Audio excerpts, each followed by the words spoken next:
This episode of the Gamerheads Podcast is brought to you by Seven Bridges Premium Gourmet Yum Yum Sauce. Enhance every bite with our savory blends of flavors, perfect for meats, vegetables, and crispy treats. Whether you're dipping, drizzling, marinating, grilling, roasting, or snacking, Seven Bridges Yum Yum Sauce takes your culinary experience to the next level. Get yours today and make every meal a gourmet delight. Hi, I'm Celia Schilling from Yacht Club Games. Hey, this is James from Mega Cat Studios. Hey folks, this is Matt, aka Stormageddon from Reignite and the Fun and Games podcast. This is Stephanie from the Boss Rush podcast and the Boss Rush Network. Hey, this is Mark and Keon from Bonte Avond. Hey, this is Sebastian with the ProNerdReport.com and the Single Player Experience podcast. Hi, this is Chris. Mike. And Garrett from Daylight Basement Studio. Hey, this is Baron J67 from Level 1 Gaming. Hi, I'm Jacob McCord from the Left Behind Game Club, Crossplay Conversations, and Video Game Trivia. Hey, this is Todd Mitchell from Code Right Play. Salutations, this is Mike Carroll from Stroll Art. Hey, this is Jeff Moonen from Fun and Games Podcast. What's good, y'all? This is Adam from Respawn Aimfire. Hey, this is Patrick from the Backlog Odyssey. Hey, this is Rune from Runic Codes. Hi, this is Andrew from Spalato Bros. Hi, everyone. Jill Grote here from the Indie Informer. Hello, this is the Crypt Master, and you're listening to Roger You're listening to Roger on the Gamerheads Podcast. And welcome to another episode of the Gamerheads Podcast. My name is Roger. This week, I have my good friends and co-hosts. I have Zeb. Hello. And Jake. Hello. Welcome to the show. Welcome our patrons as well. Sarah, Adam, Phil, and Matt. Thank you so much for supporting the Gamerheads Podcast. Without you, we couldn't do the show. And listeners, if you want to support the show, you can as well for as low as $3 a month. You can support the Gamerheads Podcast. Guys, it's been a crazy couple weeks. Yeah. A couple weeks ago, we talked about Highguard. And I just wanted to touch upon that again because Highguard is back in the news. For a few reasons. Unfortunately, they had to let go quite a bit of their staff. And then on top of that, their website went down a couple days ago. And like rumors are spreading around like, oh my gosh, this is the beginning of the end. The devs are like, no. We are working on the game, or we're working diligently to get more content out there. But I just want to ask a question because I mean, I'm not shocked that this happened, right? Like it's sad. But we talked about last time, like 78% of the player base dropped off after 24 hours, right? Like that's But I keep thinking about this, and I wanted to pose this question to both of you. Do you think if it didn't get the place on the Game Awards, like the hype that I got from the Game Awards or the commercial, not commercial, but the preview, I guess is the word I'm looking for. Do you think one, it would have gotten as much hate as it did, and then secondly, like I feel as though they would have had a more sustainable user base that would have been like, really large one day and then 75% or 78% drop the next day. I feel like it would have been a slower burn. And I feel like that's maybe what they were going for, right? To get a good user base going and then build on that. I feel like it's really hard. I mean, you could say, well, look they had exposure. They had all these people playing it. They just stopped playing it. I don't know if they wanted that. And I think it's harder to try to convince investors like, hey, this is a good thing. When all these people are leaving. I don't know. I wanted to get both of your thoughts on that. I definitely think because everyone waits for that. I think I mentioned this last episode too. Everyone waits for that final trailer for the Game Awards, and they're like, what's it going to be? There's always rumors like it's going to be Half-Life 3 or it's going to be Silk Song back in the day, And so for it to be run-of-the-mill hero shooter, which I mean, I probably would have played it, but the hype that it came up and everything, it just, I think it kind of ruined its chances when Jeff was like, hey, you want to come be the final showcase for the Game Awards. And it was like, okay. And then I think it's also the Titanfall aspect is they just keep using Titanfall to get people that are just waiting for Titanfall 3 to, and they're like, oh, but it's made by Titanfall devs. And it's like, and Apex too, right? I mean, I know Titanfall people are waiting. Yeah, for it was a Titanfall fair 3, bit of people, but it was a group. Yeah, of people, right? Yeah. And I think it's the same that was kind of seen with the Back 4 Blood, the zombie shooter that everyone was like, this is the devs from Left 4 Dead and everything like that. No, wait, no. What am I thinking of? Blood? I had no idea. What was that vampire you were thinking game? of the vampire one. Oh gosh, what was that game called? That was by that was by Microsoft Studio. Yeah, it was Microsoft. Yeah. Anyway.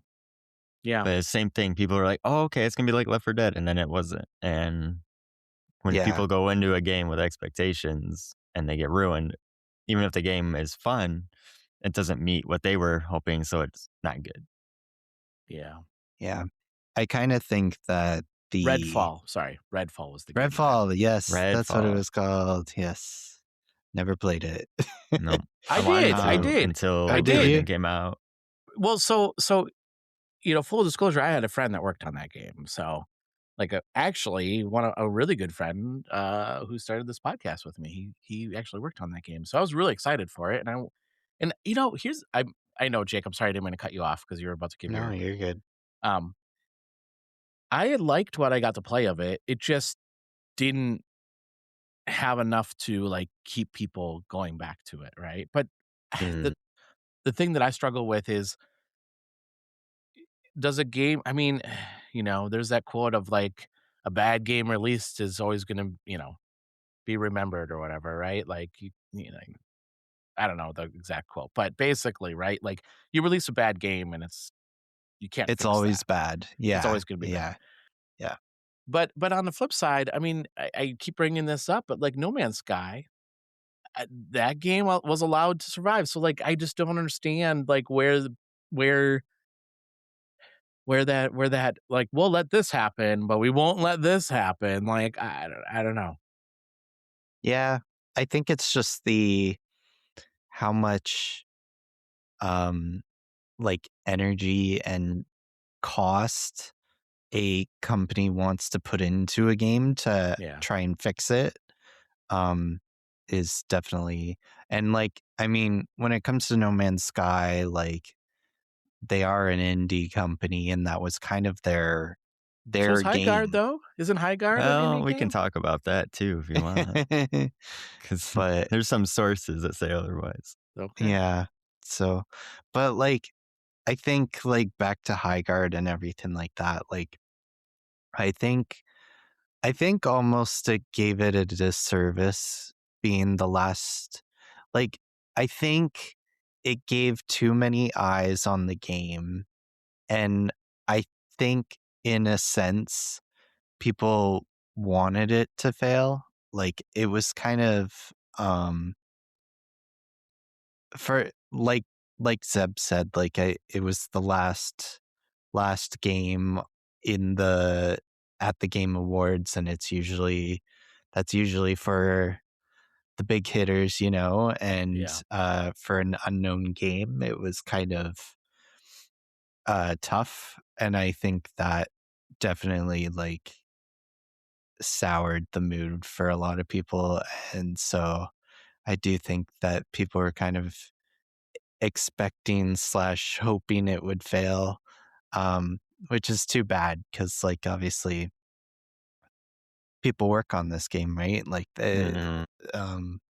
It's never fun when a game doesn't do well because of certain factors and stuff.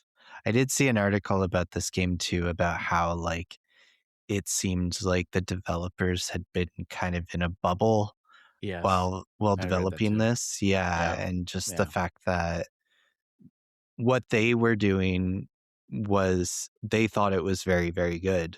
And they kept being told by people, this is really good. You have a hit on your hands. This is amazing, right? Yeah. But yeah, seemed to be the opposite once it actually got to the public and stuff like that. So Yeah. I actually think they were pretty shocked to kind of see how negatively the game was being portrayed and stuff like that. So yeah. I do wonder if it wasn't the last game, if it wouldn't, still be on the Game Awards. I think it would have been fine if it was in like the mid-show slot. Yes, me too. And people have been like, "Oh, that looks cool. It's a hero shooter. I might check it out." But the pressure of it being final was just too much. Do you think is there a curse now to be in that last spot?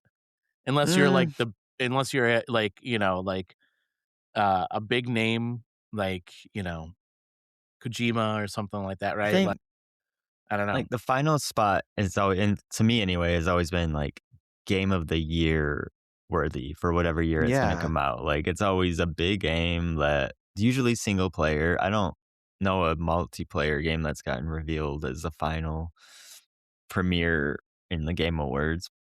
So it's like, I don't know. It just felt everything about it was just weird. Like, because like you're just like, oh, what's it gonna be? What's it gonna be? And then it's like a hero shooter, and like months after Concord, unfortunately, like it's just none of it felt like the right time.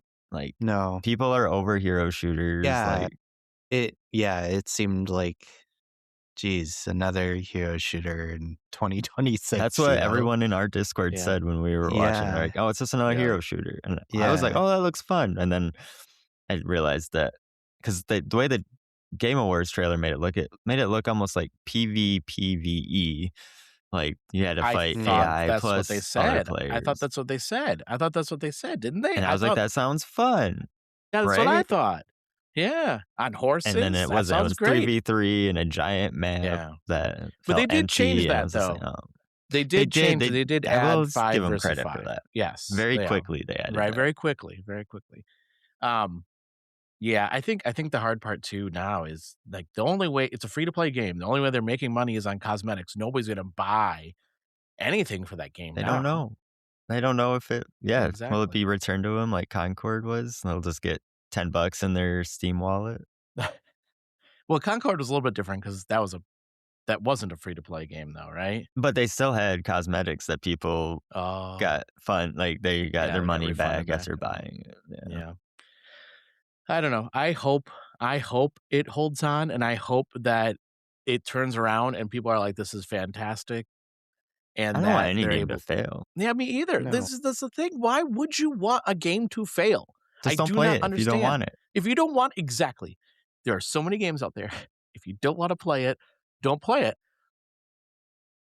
You don't have to make it your quest to like then dump on it too. Like I think that's the part that bothers me is like all the people that are out there just like let's dogpile on top of that, right? Like yeah.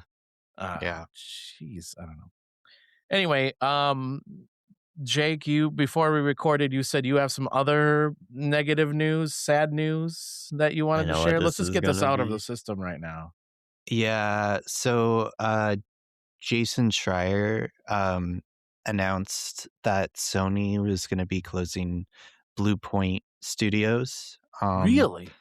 Yeah. So they were the ones that did the remake of Demon Souls on the PlayStation 5 and stuff. And they Shadow of the Colossus on PS4. Yeah, like all the kind of remaster / remakes of games for PlayStation. They were like the company to go to. They never messed up a remake. But why? Why? Are those games just not doing well? And they're just like, well, or they're like, we don't have any more games to remake. See you later? I don't know. The Demon Souls remake was like the flagship game for the PS5. Yeah, it was the only game you could PS5. play for like 3 months. Yeah, that's true. Yeah. 6 years later, it's the only game on the PlayStation. Still. But yeah, I thought that was really disappointing because I thought they were doing a really good job and they have a big backlog of games that people want. Yeah, exactly. Like, I mean, like PlayStation bought them for, I'm pretty sure for Demon Souls. Like they had purchased that studio to and then I think like, or maybe it was the fact that Demon Souls did so well and they did a good job that they decided to buy Bluepoint after that. And then it seems like, yeah, I don't know, maybe they just were trying to make some new remakes of games and stuff, and they just weren't being greenlit or something like that. But man, I just thought that was really disappointing. Yeah. Yeah. This is so weird. It's just so bizarre. Like, what I don't understand is like we joke, but true. Like this is one of the reasons I didn't get a PlayStation 5 yet, because I don't know if there's enough there for me to be like, oh yeah, I want to buy it. You have these studios, do something with them. Like have them just, you know what, say, you know what, we're gonna let you be creative, build something. Like you've shown that you can do stuff. Yeah. Like what ideas do you have? Like bring those to the table. Like if I had all these studios, that's what I'd be doing. I'd be like, hey, you know what? Let's have a little Right? competition between all of you. Like come up with some concepts and then present them. And then, whoever wins gets, to make that game or whatever, right? Like that's what I would do. Yeah. Like The biggest crime Astrobot did to me, and I love that game, is that it reminded me of how many games and IPs Sony owns and just does nothing with. Yeah. Exactly. There's just so many. And I was just like, oh yeah, there's that guy. I wish I could play a new game with him. Oh, there's Crash. Oh, dang. Oh, well. Like, yeah. I don't know. I mean, right? Like maybe you have all these studios. Hey, we have this backlog of this catalog of all these characters and all these IPs.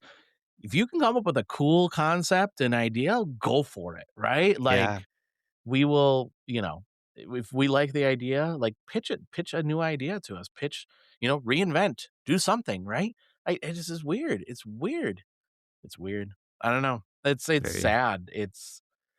I still think this is a little bit still fallout though from COVID. Like I do think like all those studios went out and bought smaller studios or hired a bunch of people, right? And then, especially when AAA games, when you when you have to answer to overlords and it doesn't make the money, they end up not being real happy. Yeah. And I'm wondering, it's sad because they make the cuts and they don't think about people, right? So I'm wondering if this also, like, there was a point a few years ago where Microsoft and Sony were both just buying up all of these studios and stuff like that. And I wonder if they just were a little trigger happy with buying all these studios and not actually having a plan for them. They just didn't they want, probably didn't want the other company to take them. they didn't want the other ones so I'll take to. them. Yeah, exactly. So, and I think like Activision being bought up by Microsoft, right? They own Microsoft owns Activision, and that was like, oh crap, like they own Call of Duty now. I remember that being a huge thing because like that is still a huge moneymaker for Activision and stuff like that. And so like I think there was a fact of like these companies are just buying up everything and and not knowing what to do with them. I still think that's the same with even like Bungie right now, right? Well, I mean, I guess they are coming out with what is the game that they're coming out? Marathon. No, Marathon, yeah. But like like Destiny's not in a good place right now either, right? And that was kind of their big flagship game. Yeah, their flagship game and stuff like that. So like it's not doing too well. And I know like Call of Duty isn't doing well either. Like I kind of think this backfired on both companies for just buying so many companies up and stuff like that. So is Call of Duty not doing well? Like I don't know. I'm not in touch with that The that reviews game or that weren't great. It's a lot of AI crap, especially. It Yeah. didn't do good because like the AI stuff as well, but also compared to the previous Call of Duty that this is like a direct sequel of, which what that one campaign wise and stuff was actually really fun. Like I'm sure the multiplayer isn't different in this one compared to the last one, but story wise and stuff, it was like, oh wow, like Call of Duty can actually have a pretty good story again. And then this one comes out and everyone's like, oh, we're all dumb again. Yeah. So that's kind of how I saw it. Yeah, I don't know. It is, but it's not just those two companies. Like Embracer went out and bought all these companies too, right? Like, Of course, yeah. EA, EA's bought a lot. Ubisoft has purchased some. And now look what's like happening to Ubisoft. Like they might be Tencent. purchased. Yeah. Tencent, they own a lot. So it's just weird. And eventually, it's either a handful of people own all these studios, or you try it on your own. Yeah. and you hope that that can't be easy either. Yeah. I mean, I think that's what makes indie developers so special too, right? Is like they don't have these big studios like putting their fingers in the pudding. So, Well, and that's the sad part. Like, if you are a small studio and you made a really cool game and made a unique game and you get bought out, you're no longer probably making the games that you want to make. You are now answering to the people that are saying, we think a hero shooter is a game to make, or we think, a single player, or we think, so now you're just making whatever they're telling you to. Yeah. Or in a lot of cases, probably you're just being outsourced and working on other projects that are not yours, right? And you're maybe not even working with your team members. I don't know. I think it's funny. I think it's Respawn. They were a bunch of developers that were EA like developers, and they didn't like where EA was going, and so they started making their own games. And then they got bought by EA. Yeah. Well, it's similar to I don't know if you guys are comic book nerds, but like Image started because a bunch of people were like, I'm fed up with Marvel. We're going to start our own company, our own comic book company where we own the rights to the characters. So if I remember correctly, Spawn actually, Marvel was really interested in doing Spawn, and Todd McFarlane was like, no, not Todd McFarlane. No, is it Todd? Yeah, Todd McFarlane. Yeah, Todd McFarlane. He was something like, no. McFarlane. It's Todd McFarlane. Yeah. He's like, no, so like it's interesting that you see this in other industries as well. So yeah, I'm sure it's very like it happens a lot and stuff like that, but it's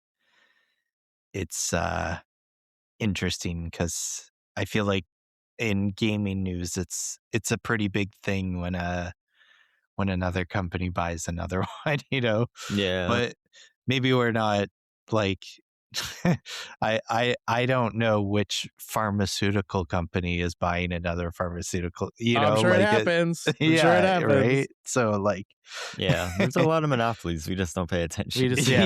We don't know about. We don't know about. Yeah.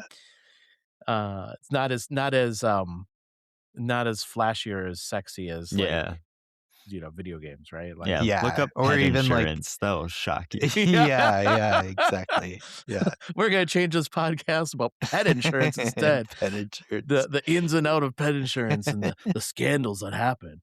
I'm sure people would love that. Yeah. No, it's crazy. Yeah. Well, let's swish. I can't talk today. Let's shift gears. Let's try that again. And and talk about games we're playing. Because I think both of you are playing. I know, Jake, you're playing a game for review. And I think you can talk about it because I think it came out today or yesterday, I think. Yeah. Pretty sure. Hey, same. Oh, and Zeb, you know what? I mean, it's so bad. I don't know what game you're playing for review. I'm sure you'll say it. I'll be like, oh yeah, I know what game you're playing. I just don't remember because I also have a game I'm playing for review that came out today. So my review will actually be posted later after we're done recording this. Really?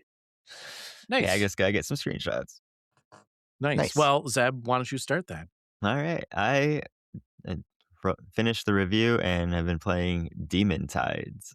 Demon Tides. That's right. Yeah. It's a very fun 3D platformer that just has a lot of charm to it. And you'll have to read my review. I don't want to talk about it too much, obviously, but I've been enjoying it and very happy to have gotten the chance to do a review for it. Nice. It looks a little fast-paced and a little frantic. Is it fast-paced and frantic? Yes, it's as fast-paced and frantic as I don't know, like a Mario end level. Okay.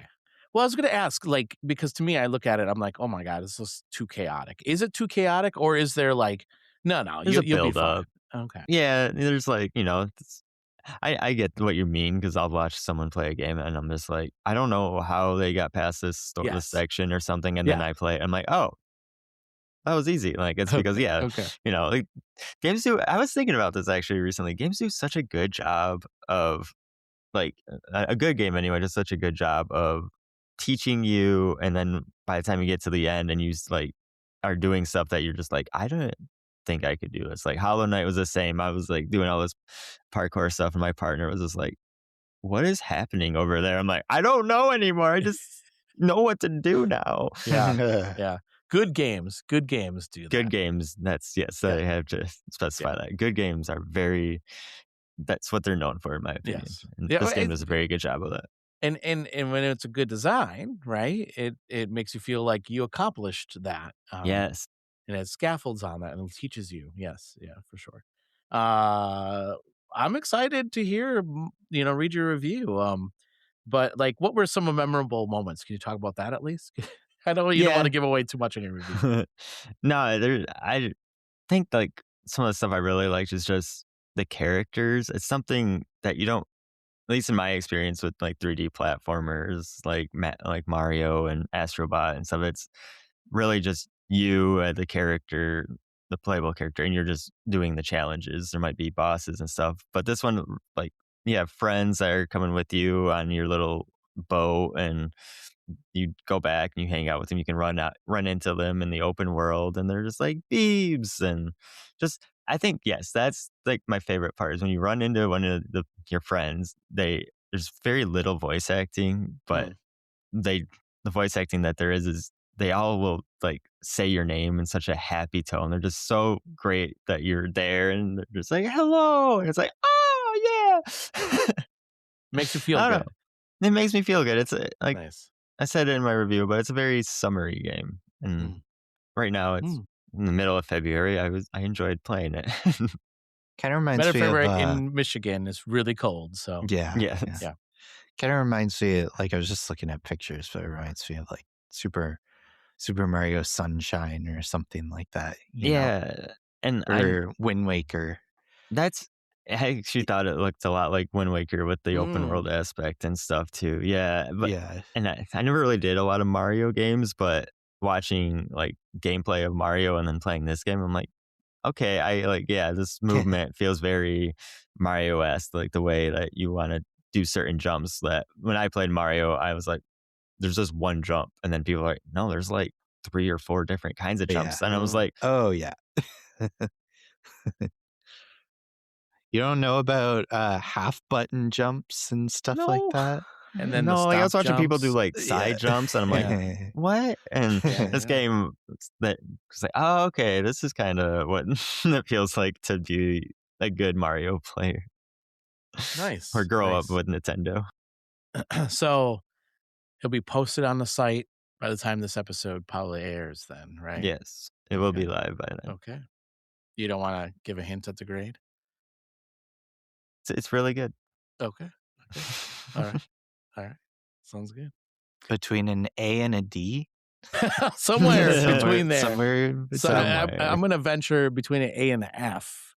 Hey. Whoa. Okay. Yeah. Maybe. Somewhere in there. Cool. I'm excited to read your review, Seb. Jake, you've also been playing a game. Yes. I've been playing Love Eternal. Yeah. So are your fingers bleeding yet? Just curious. Yeah, Or your mind bleeding? I'm not good at this game. It's hard. It is really hard. It is really hard. I've been white knuckling a few areas and stuff like that, but it's interesting. I have no idea what's going on in the story yet. It's a weird story. It's weird, yeah. Yeah. So it's fate. It's a platformer, but more of like you get one screen and you're trying to get to the next part of the screen, but like there's Celeste, always kind of, right? Yeah, in a way. It reminds me a lot of Celeste. Yeah. I haven't gotten too far at it just because I am very bad at it, but It's very hard. it's yeah, you can basically flip the character, so the gravity goes a different way when you press a button, and you can only do it once while you're in the air, but there's certain kind of pickups that you can get that will allow you to do it more than once in the air. So there's a lot of like flipping and then falling and then flipping and then falling and flipping and falling, and then by dodging spikes. Yeah, dodging millions of spikes and like lasers and stuff like that. So it's pretty interesting. So.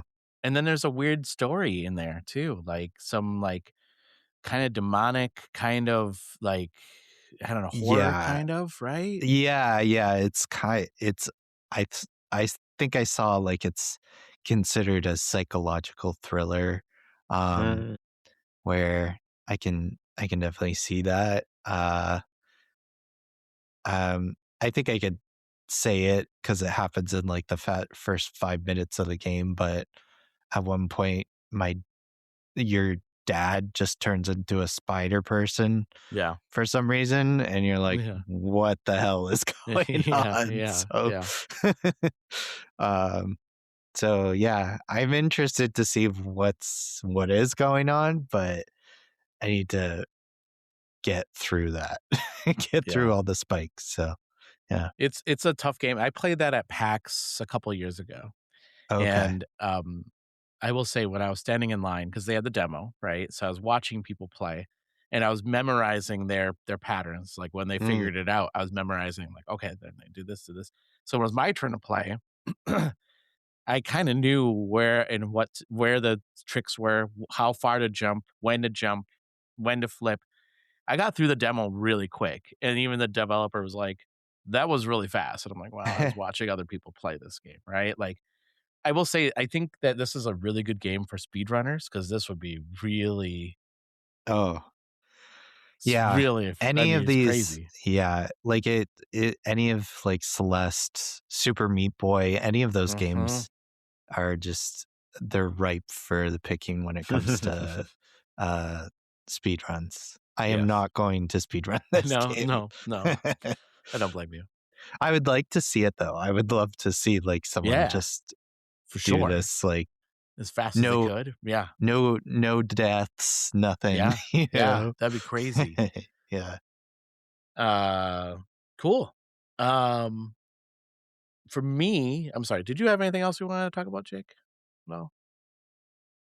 I don't think so. Okay. Well, for me then, I have two games I can talk about. One I reviewed and it's on the site, and the other one I'm in the middle of finishing my review. So the first one is Clue, Murder by Death. Did we talk about this game before?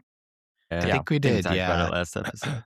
So it is I think it takes inspiration from the board game. I'm not 100% sure, but I'm pretty sure it does. And in this game, you have to try to figure out who the murderer is. There's 10 suspects. There's 166 rooms. I'm just going to say that again. There's 166 rooms, and there's like 150 objects that you could be potentially have to look at. It is a cognitive overload. Like you can't, like I struggled with that. And then after your 2-hour loop, because it's real time 2 hour, you're not going to solve it after 2 hours. No. You got to play it again, start all over with new characters, and try to get more of the story. And the map is bad. Like I can't make any notes on the map. It's like it's just a map of 166 rooms. And I can only carry 3 items per character. I can only have 3 characters with me. So if I drop an item, I don't know where I dropped that item.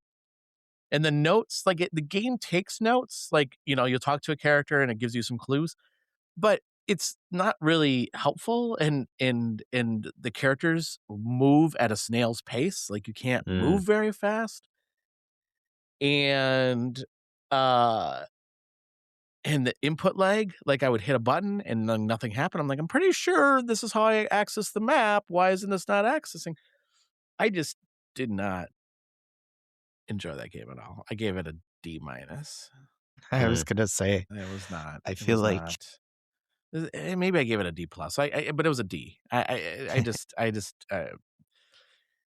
it was not for me. It was not. It was just too rough around the edges. Like so.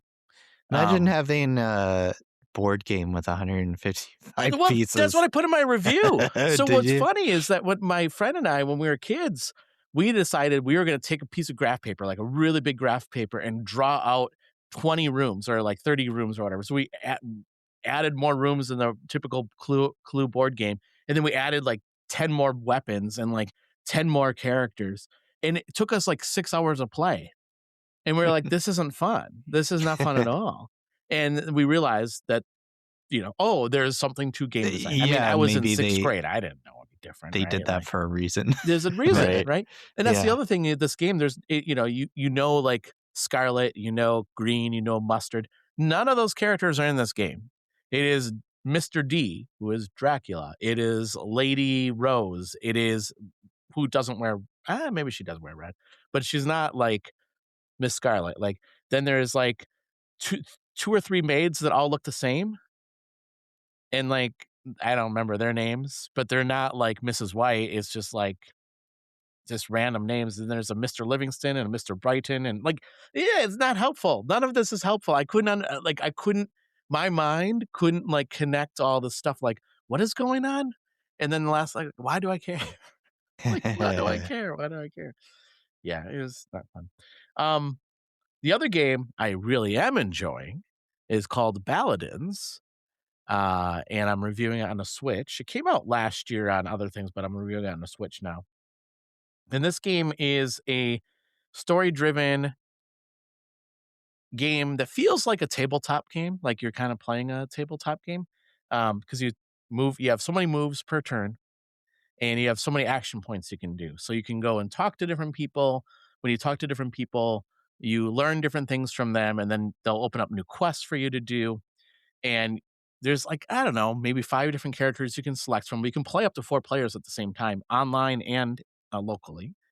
And then each character has like stats, but then you can go to different places on the map and learn new abilities, gain like strength and charisma. I think it's inspiration, but like it's charisma and intelligence and things like that. And then there's certain tasks that you'll have to do, that you have to shake dice to see if you could complete it. So whatever. So like, it might be like you have to lift like a heavy barrel or something like that. And to do that, you need to get an 11. Well, if my strength is 8, whatever I roll will add 8 to that roll. So if I roll like, a 5 plus 8, I got it. Right. So, it's cool. It's so you do this through, I think there's 5 or 6 turns that you play. And then after 6 turns, there's this festival that you're putting on, and that's where you have to go around and like meet all these people and do their quests and figure out like what's going on and help these people. And then after 6 turns, a dragon comes and was like, you awoken me like by putting on this festival, and I'm pissed and I'm going to eat time. So he eats time. So you have to start all over, but only your characters know like what happened. Everybody else doesn't really know, but your characters are like, oh, I've done this before. And so there's multiple endings. There's multiple in each quest. There's multiple endings too. So like you like talk to different people, like you learn different things from them. You bring them different objects. It's cool. It is such a cool game. It is so cute. It's fun to play with family too. Like it's family friendly. So it reminds me of like Paper Mario in a way, like the character look and stuff like that. So yeah, I was looking it up. It looks very Paper Mario-y. Yeah. It Plays like a board game, and I absolutely love this game so much.